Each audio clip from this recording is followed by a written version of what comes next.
Good morning दोस्तों। Welcome to a new channel NCERT solutions. जैसा कि बच्चों सभी को पता होगा, हमारे बोर्ड एग्ज़ाम्स आने वाले हैं, तो मैंने अपने आसपास के बच्चे या और बच्चों की रिक्वेस्ट पर एक नया चैनल शुरू करने की कोशिश की है, जिसका नाम है एनसीईआरटी सॉल्यूशंस, जिस पर आपको मैं अभी स्टार्ट करवा रहा हूँ क्लास 10th एनसीईआरटी से, जिस पर आपको अभी, क्योंकि हमारे पास बोर्ड एग्ज़ाम्स आने वाले हैं और ज़्यादा टाइम कंप्लीट कोर्स करने का टाइम नहीं है, तो इसलिए मैं आप सबके सामने एक क्रैश कोर्स अवेलेबल करवाना चाहता हूँ, जिससे कि सारे बच्चों को फ़ायदा हो और वो अच्छे से अच्छा स्कोर कर पाए। बहुत सारे बच्चे होते हैं जिनको मैथ्स से डर लगता है कि सर ये कैसे होगा, पास होंगे कि नहीं होंगे। काफ़ी सारे बच्चों को तो स्कोर की नहीं पड़े रहती है, उनको सिर्फ पास होने की पड़े रहती है। खास करके उत्तराखंड एग्ज़ाम्स, क्योंकि मैं भी उत्तराखंड से बिलोंग करता हूँ, तो मैंने भी आसपास के बच्चों को देखा है कि वो एग्ज़ाम फेयर से बहुत चिंता में रहते हैं। तो बच्चों, घबराने की कोई बात नहीं है। मैं आपको बोर्ड एग्ज़ाम से पहले क्लास 10th का क्रैश कोर्स करवाऊँगा। अगर आप सभी का सपोर्ट रहा तो 9th 10th 11th 12th में जो हो पाएगा सब करवाऊँगा। आपको कोई भी टॉपिक पे डाउट होता है, चाहे साइंस का टॉपिक हो, मैथ्स का टॉपिक हो, तो आप मुझे बता सकते हैं। मैं उस पर आपके लिए एक मज़ेदार वीडियो इजी वे में तैयार करूँगा और आपको जो बहुत ही बेनिफिशियल होगा। तो बच्चों, चलिए शुरू करते हैं। बस एक चीज़ रिक्वेस्ट करना चाहूँगा, अगर वीडियो अच्छी लगती है तो लाइक शेयर सब्सक्राइब करें। यही आप लोगों की फीस भी होगी और सब चीज़ होगा। मैं बाकी कुछ नहीं चाहता हूँ, तो सपोर्ट बनाए रखें, आपके लिए भी फ़ायदा होगा, आने वाले बच्चों के लिए।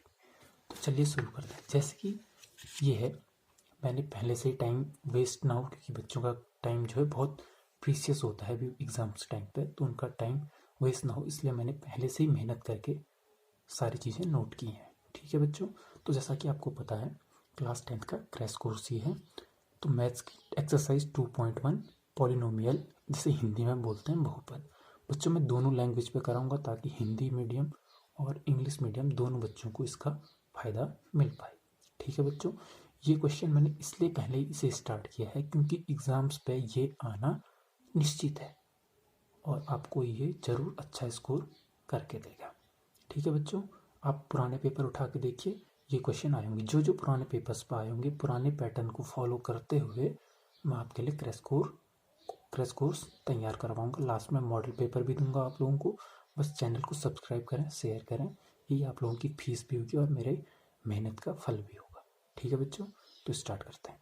Question number 1, the graphs of y is equal to px are given below for some polynomials px.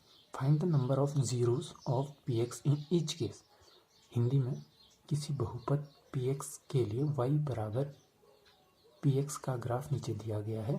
प्रत्येक स्थिति में px के शून्यकों की संख्या ज्ञात कीजिए। ये आपका एक्सरसाइज 2.1 पे आपका दिया होगा कि शून्य ज्ञात कीजिए। आपको एक ऐसे ग्राफ दिया जाएगा एग्जाम्स में, 1 या 2 नंबर में ये क्वेश्चन जरूर आएगा। तो आपको ये क्वेश्चन स्कोरिंग बनाना है, ताकि एक एक नंबर बहुत कीमती होता है, आप लोग जानते हैं। तो ये क्वेश्चन अगर आज की वीडियो आपने देख ली तो ये कभी क्वेश्चन गलत नहीं होगा। तो नंबर ऑफ पॉलिनोमियल्स, जैसा कि मैं ज़्यादा डिटेल में नहीं जाऊँगा क्योंकि बच्चों के माइंड पे ज़्यादा दबाव पड़ता है और लोड ज़्यादा होता है, तो मैं डायरेक्ट पॉइंट पाऊँगा। जैसे कि आपको पता है, कोई भी ग्राफ अगर हमें दिया होगा, जैसे ये है एक्स एक्सिस वाई एक्सिस और इनका जो क्रॉस पॉइंट होता है इसे बोलते हैं सेंटर, जहाँ पर दोनों का मान, जो दोनों की वैल्यू होती है एक्स एक्सिस और वाई एक्सिस के, एक्स और वाई की वैल्यू होती है, वो कितनी होती है, 0 एंड 0, आप लोगों को पता होगा। ठीक है बच्चों, तो ठीक है, हमें क्या फाइंड आउट करना है, जीरोज मतलब शून्य ज्ञात करने। आप अपनी किताब खोल के भी चीज़ें देख सकते हैं। तो पहला क्वेश्चन जो है आपके, ये ऐसा ग्राफ दिया गया है आपकी किताब में। जो पहला क्वेश्चन है एक्सरसाइज 2.1 का, जिस पर एक लाइन, ये तो हमारा क्या हो गया, कोऑर्डिनेट्स हो गए, जिस पर एक लाइन हमारी वाई एक्सिस से पास हो रही है, जो एक्स एक्सिस के पैरेलल है। ऐसा कोई फिगर आपकी बुक पे दिया होगा। तो बच्चों हमें जहाँ हमें क्या दिया है, जो हमें इक्वेशन दी गई है y is equal to P X. ठीक है बच्चों, तो y is equal to P X मतलब y की वैल्यू हमें क्या करनी है, ये जो पी एक्स टर्म है, क्योंकि हमें फाइंड किसके लिए करना है, बहुपद पी एक्स के लिए, मतलब ये पॉलिनोमियल पी एक्स के लिए हमने क्या करना है, शून्य ज्ञात करना है। मतलब इसकी वैल्यू हमें कितनी लानी है, जीरो लानी है, y is equal to zero लानी है। तो y is equal to zero कब आ सकती है, अब यहाँ पर देखो ये कहीं पे x पॉइंट पर टच हो रहा है, तो इस जो लाइन है इसके लिए x की वैल्यू कितनी हो गई, जीरो हो गई। तो ये x पॉइंट को कहीं पर टच ही नहीं कर रहा है, तो इसके नंबर ऑफ जीरोस कितने हो गए बच्चों, number of zeros is equal to zero. ठीक है बच्चों, या शून्यकों की संख्या, हिंदी में बोलें तो शून्यकों की संख्या इसके लिए कितनी हो गई, बराबर जीरो। क्यों, क्योंकि ये एक्स एक्सिस को कहीं पर भी क्रॉस नहीं कर रहा है। आई बच्चों बात समझ में, जितनी जगह पर एक्स एक्सिस को कोई भी पॉइंट क्रॉस करेगा तो नंबर ऑफ जीरोस उतने होंगे। तो बच्चों शून्यकों की संख्या इस पर कितनी होगी, जीरोस होगी, नंबर ऑफ जीरोस जीरो हो गए। ठीक है, क्योंकि ये एक्स एक्सिस को कहीं पर भी क्रॉस नहीं कर रही है। अभी आगे को आपको समझ में क्लियर हो जाएगा। अब अगर मैं दूसरे क्वेश्चन की बात करूं तो कुछ ऐसा ग्राफ आपके बुक पे दिया गया था। तो बच्चों देखिए ये हमारा एक्स एक्सिस है, यहाँ को एक्स की पॉजिटिव वैल्यूज़ होती हैं, यहाँ को निगेटिव वैल्यूज़ होती हैं, यहाँ पर धनात्मक वैल्यू, यहाँ ऋणात्मक वैल्यू होती हैं, पता है आपको। तो देखो ये जो लाइन दी है, कर्व दिया गया है, ये एक्स एक्सिस ये है ना एक्स की लाइन, इसे कितनी जगह काट रहा है, सिर्फ एक जगह पे। कितनी जगह पे, एक जगह। तो नंबर ऑफ जीरोस कितने हो जाएंगे, वन। ठीक है बच्चों, तो यहाँ पे कितने, नंबर ऑफ जीरोस, क्योंकि एक जगह पे काट रहा है तो वन। कहने का मतलब शून्यकों की संख्या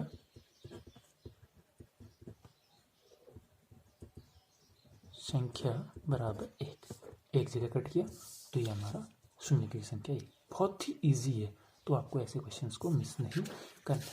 तो नेक्स्ट क्वेश्चन हमारे स्क्रीन पे, ये मैंने पहले से ही आपके लिए मेहनत करके रखा है ताकि बच्चों का टाइम वेस्ट ना हो। तो देखो बच्चों, अब ये थर्ड क्वेश्चन है आपका। तो ये हमारे एक्स एक्सिस है, ये हमारा कर्व है, कितनी जगह पे, एक जगह पे यहाँ पे कट हो रहा है। ठीक है, फिर ये लाइन ऊपर गई, यहाँ पे दूसरी जगह पे कट हो रहा है, यहाँ पे तीसरी जगह पे ये कट हो रहा है। तो नंबर ऑफ जीरोस कितने हो गए, इज इक्वल टू थ्री। शून्यकों की संख्या इसके लिए, शून्यकों की संख्या बराबर तीन। कहने का मतलब कि जो ये तीन पॉइंट हैं, यहाँ पे जो इक्वेशन दी थी, समीकरण दिया था p बराबर y बराबर पी एक्स, समीकरण दिया था। तो अगर इन तीन जगहों पे y का मान कितना होगा, शून्य होगा। देखो यहाँ पर अगर मैं बात करूँ तो यहाँ पे अगर मैं ऐसे कोई ग्राफ बनाता हूँ, ये -1 -2 -3, एक्स की वैल्यू तो -3 हो गई, लेकिन y की वैल्यू यहाँ पर के लिए क्या होगी, ज़ीरो होगी, नहीं होगी।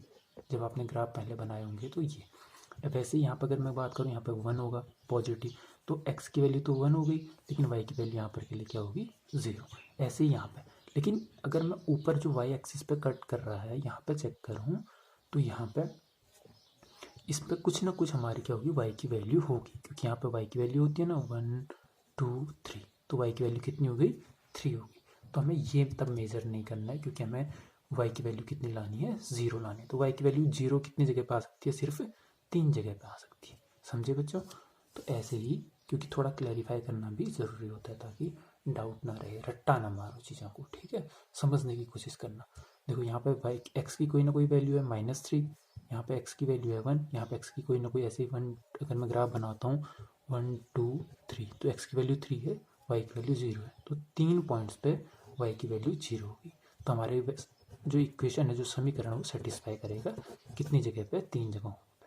तो शून्य मतलब शून्य कितनी जगह पे आएगा, y बराबर तीन जगहों पे शून्य आएगा।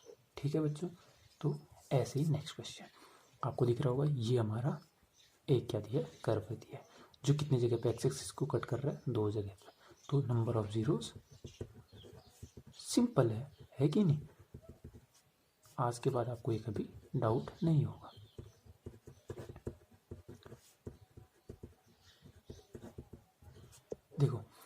चीज़ और कहना चाहूँगा, जब हमें y is equal to P X, कभी क्या पता, वैसे एग्जाम्स में पूछता तो नहीं है लेकिन ऐसी इक्वेशन आएगी y is equal to P X, ठीक है। और दूसरी चीज़ें ये भी हो सकती हैं x is equal to P Y, ये भी तो कोई इक्वेशन बन सकती है, ठीक है। तो ध्यान देना y is equal to P X मतलब y की वैल्यू हमें कितनी करनी है, 0 करनी है। y की वैल्यू 0 करनी है तो हम x एक्सिस पे चेक करेंगे, ठीक है। p के अंदर जो भी वैल्यू होगी उस एक्सिस पे कर्व कितनी जगह कट कर रहा है हमें ये देखना है, बस इतना ध्यान देना है, ठीक है। क्या पता कभी एग्जाम में इक्वेशन चेंज कर दे। हमारे एक्सरसाइज पे ये, फिर आप बोलोगे सर आपने तो पढ़ाया नहीं था, आपने तो ये पढ़ाया था।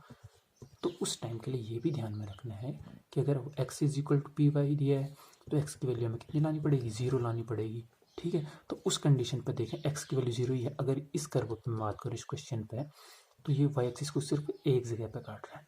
ऐसी जगह पे अगर x is equal to P Y के लिए अगर मैं बात करूँ तो पी वाई के जो शून्य होंगे, पी वाई के जो जीरो नंबर ऑफ जीरोज होंगे वो कितने होंगे, सिर्फ 1 होंगे, ठीक है। इस डाउट पे मत रहना। अगर आपको समझ में नहीं आ रहा है तो ये वीडियो एक बार थोड़ा पीछे जाके दोबारा देख लेना, मेरी बातों को समझ में आ जाएंगी। अभी हम बात कर रहे हैं इसके लिए y is equal to P X के लिए। तो हमें y is equal to P X मतलब y की वैल्यू जीरोज लानी है, तो y की वैल्यू 3 जगह पे 0 होंगी, तो नंबर ऑफ जीरोज 3 होंगे। ऐसे y की वैल्यू 0 यहाँ पे 2 जगह होंगी तो नंबर ऑफ जीरोज 2 होंगे। अगर यही question x is equal to P Y, number of zeros x के लिए निकालने पड़ते तो y की वैल्यू हमें क्या करनी पड़ती, 0 करनी पड़ती, जो कितना आता है 0 आता है, क्यों y एक्सिस को कहीं पर कट नहीं कर रहा है, ठीक है बच्चों। लेकिन अभी हमें ध्यान देना है बुक के अकॉर्डिंग, तो बात करते हैं ये 6 क्वेश्चन। चलो 5th क्वेश्चन पे बात करते हैं। तो यहाँ पर नंबर ऑफ जीरोज कितने हो जाएंगे, किसके लिए, जो हमारा क्वेश्चन है y equal to P X के लिए, ठीक है। एक जगह कट कर रहा है, 2 जगह कट रहा है, 3 जगह कट कर रहा है, 4 जगह कट कर रहा है, ठीक है। तो नंबर ऑफ जीरोज कितने हो जाएंगे, 4 हो जाएंगे, ठीक है। शून्य कितने हो जाएंगे हमारे, 4, क्योंकि 4 जगह पे y का मान 0 आ रहा है, ठीक है। ऐसे ही यहाँ पे बात करें तो एक जगह पे ये कट कर रहा है, दूसरी जगह पे ये कट कर रहा है, तीसरी जगह पे ये कट कर रहा है, तो नंबर ऑफ जीरोज कितने आ जाएंगे हमारे, 3 आ जाएंगे, ठीक है बच्चों। तो हमें इस डाउट में नहीं रहना, बस हमने अगर पहली एक्सरसाइज हमने कंप्लीट कर दी, जिससे कि आप मान के चलिए 2 नंबर आपके कहीं नहीं है, ठीक है। 2 से ज़्यादा का भी आ सकता है, कभी 2-3 क्वेश्चन पूछ ले तो 2 से ज़्यादा का भी आ सकता है। धीरे धीरे ऐसे ही मैं step by step, topic by topic चीज़ों को आपके क्लियर करता जाऊंगा, आपका कोई भी डाउट नहीं रहेगा, आप बहुत अच्छा स्कोर कर पाएंगे, मुझ पर सिर्फ भरोसा रखिए। मेरे चैनल को ज़रूर सब्सक्राइब कीजिए और शेयर कीजिए, यही आपकी फ़ीस भी रहेगी और यही आपका गुरु दक्षिणा बोलते हैं ना जिसे। मैंने देखा कि बहुत सारे बच्चे कोर्स अफोर्ड नहीं कर पाते, जिस वजह से मैंने एक फ्री चैनल बनाया जहाँ पर बच्चों की फ्री तैयारी की जाएगी। मैं साइंस के कोई टॉपिक्स हैं आपके, उन पर भी बताना, मैं एक ब्रीफ या एक जो हमारा ब्रीफ बनाऊंगा या क्रैश कोर्स बनाऊंगा, कुछ भी बनाऊंगा, तो आपकी साइंस भी डाउट क्लियर करूंगा। आपको 9th 10th कोई भी डाउट होता है आप कमेंट सेक्शन में मुझे ज़रूर बता दीजिए कि सर ये टॉपिक पढ़ा दीजिए। बस एक रिक्वेस्ट है कि हमारे चैनल को सब्सक्राइब कीजिए, सब्सक्राइब करके बेल आइकन दबा दीजिए ताकि कोई भी वीडियो आएगी तो मिस नहीं होगी। डेली की 1 2 3 वीडियो जितनी भी होंगी, आपका टाइम वेस्ट नहीं होगा, ये मेरी गारंटी है, मुझ पर भरोसा रखिए। तो बच्चों मिलते हैं अगली वीडियो में, तब तक टेक केयर बच्चों, पढ़ाई पर ध्यान देना, सब चीज़ें सही होंगी। All the best.